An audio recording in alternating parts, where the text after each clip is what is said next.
Bien-aimés, frères et sœurs en Christ, c'est frère Frank qui vous parle depuis le centre missionnaire international de Krefeld en Allemagne.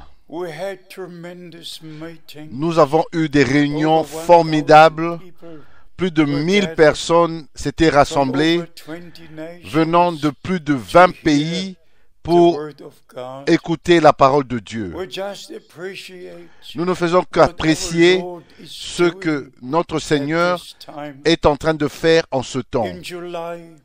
En juillet, nous avons eu des réunions puissantes dans un certain nombre de pays et particulièrement à l'île Maurice et à l'île de la Réunion, dans l'océan Indien.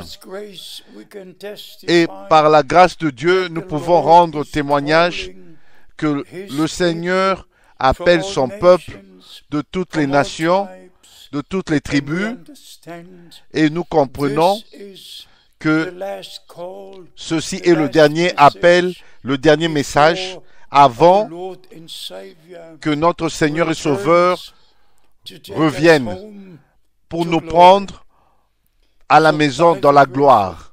Ainsi, par la grâce de Dieu, nous partageons la parole de Dieu, les promesses de Dieu, et nous croyons que le Seigneur lui-même va achever son œuvre avec l'Église du Nouveau Testament, avec l'épouse, et ensuite, selon Romains chapitre 11, il achèvera son œuvre avec Israël. Nous croyons à la véritable parole et aux vraies promesses et nous restons avec la parole de Dieu pour toujours. Parce que les cieux et la terre passeront, chaque interprétation passera et ceux qui croient, les interprétations sont des fous, des fous. Ceux qui sont sages croient la parole de Dieu. Et jamais des vierges sages vont croire une quelconque explication ou une quelconque interprétation. Les véritables qui sont nés de nouveau, ceux qui croient chaque parole, ne vont jamais et jamais s'attendre à ce que quelqu'un vienne et leur donne une interprétation particulière. Pourquoi? Parce que dans 2 Pierre chapitre 1, très clairement, sous l'inspiration du Saint-Esprit, l'homme de Dieu a dit, au verset 20, dans 2 Pierre chapitre 1, verset 20, sachez tout d'abord, vous-même, qu'aucune prophétie de l'Écriture ne peut être un objet d'interprétation particulière. Et laissez-moi vous dire ceci avec amour.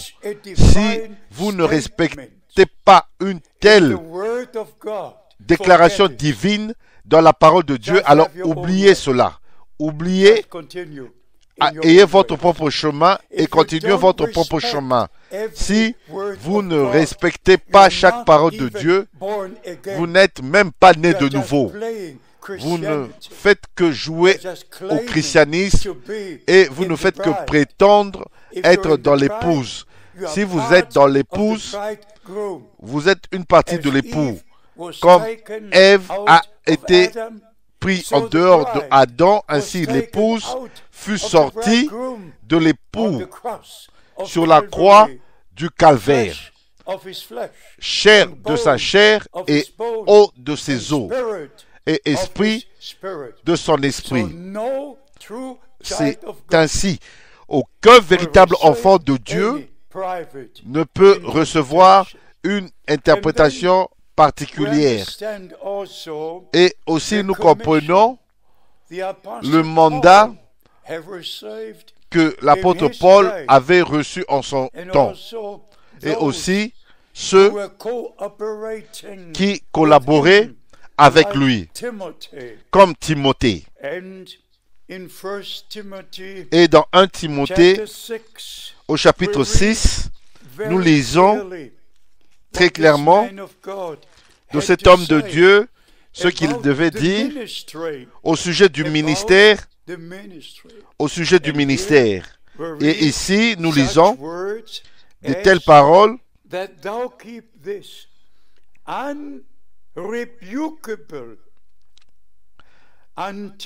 de garder le commandement et de vivre sans tâche, sans reproche, jusqu'à l'apparition de notre Seigneur Jésus-Christ. 1 Timothée, chapitre 6, verset 14.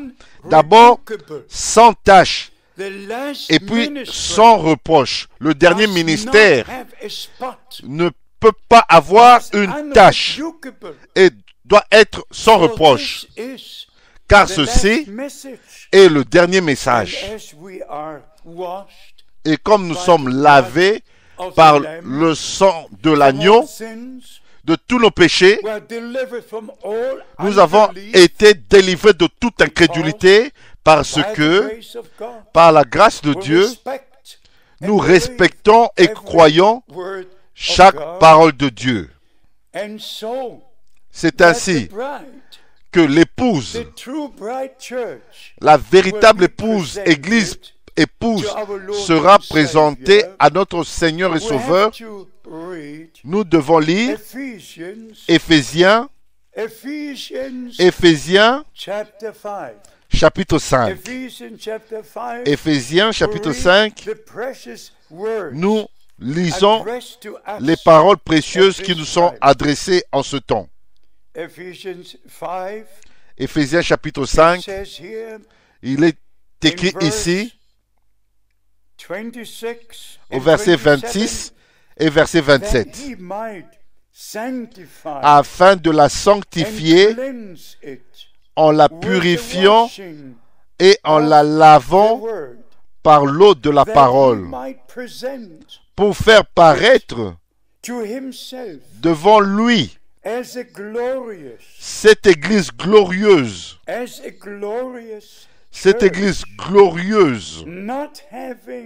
sans tache, ni ride, ni rien de semblable, mais sainte et irréprochable. D'abord, le ministère doit être sans tache. D'abord, le ministère doit être sans reproche, irréprochable. Ça doit être la pure, sainte parole de Dieu du début jusqu'à la fin.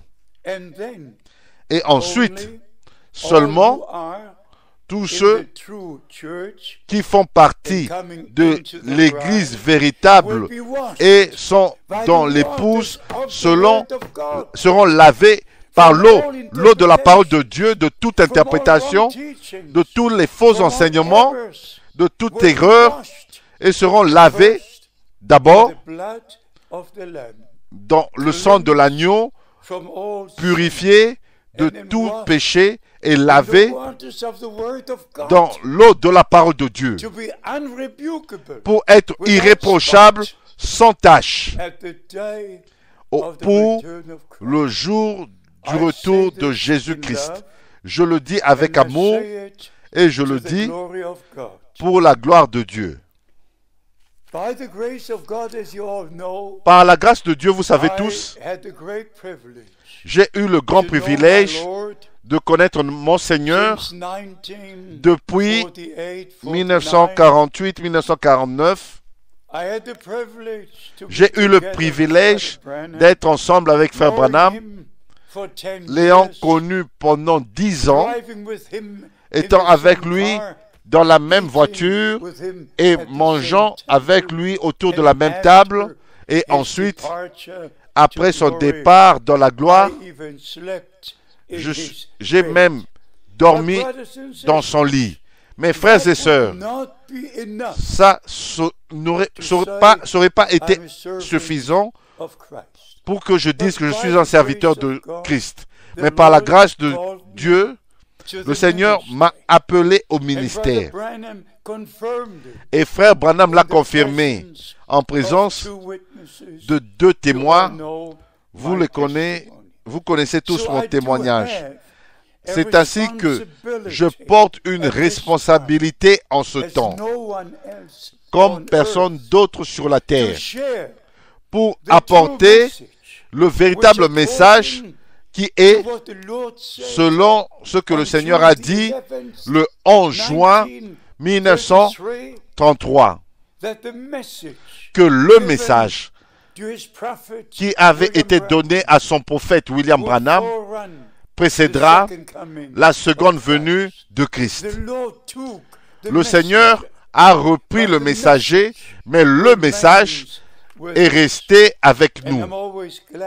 Et je suis toujours heureux d'entendre et de lire quand frère Branham met l'accent sur la parole de Dieu. Vous savez, notre Seigneur, il a mis tout le poids sur la parole de Dieu. Si vous demeurez dans ma parole, dans mes paroles, et mes paroles demeurent en vous, alors vous êtes vraiment mes vrais disciples. Sanctifie-les dans la vérité, ta parole est la vérité. Il n'y a pas de sanctification en dehors de la parole de Dieu. Et ici, frère Branham dit, dans la réunion à Shreveport, vous ne devez jamais laisser cette parole. Vous devez rester exactement avec la parole, telle qu'elle est écrite. N'apportez pas votre propre interprétation particulière à la parole de Dieu. Dites-le seulement. Dites-le seulement telle qu'elle est écrite. Ça, c'est la parole de Dieu. Et ça, c'est Dieu. Et Dieu et sa parole, c'est la même personne. Tout simplement la même. Mes bien-aimés frères et sœurs, frère Branham a mis l'accent. Ne recevez rien d'autre à moins que cela soit écrit dans la parole de Dieu. Ainsi, mes bien-aimés, je peux dire ceci par la grâce de Dieu. Jamais, dans les 12 000 prédications que j'ai apportées dans les 60 dernières années, que j'ai donné une quelconque interprétation particulière, même pas une seule fois, même pas une seule fois. Seulement ce que la parole dit de la Genèse à l'Apocalypse. Ceci est la parole de Dieu pour toujours et à jamais.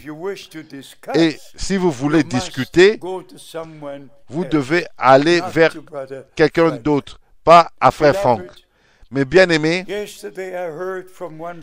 hier, j'ai entendu d'un frère de la Roumanie qu'il y a 8 églises de messages dans une seule ville. Pouvez-vous imaginer une petite ville et là, dans cette petite ville, 8 églises différentes prétendant croire le message, Frère, ils devraient fermer leur bouche pour toujours et pour toujours. Ils sont séduits et ils sont en train de séduire les autres. D'abord, si vous êtes un véritable homme de Dieu, vous allez respecter l'appel divin et le ministère que Dieu a placé dans notre temps et dans notre jour. Qui a pris le message de l'heure à peu près 170 pays apportant le dernier message, la véritable parole de Dieu, et nous ramenons au jour apostolique, aux doctrines apostoliques, et ça c'était le ministère de Frère Branham. Retournez à la parole de Dieu, retournez au même fondement, aux enseignements des apôtres, parce que la fin doit être comme était le commencement. Ainsi, mes bien-aimés, rappelez-vous de ces trois écritures dans Éphésiens chapitre 5. Le Seigneur aura une église sans tache ni ride.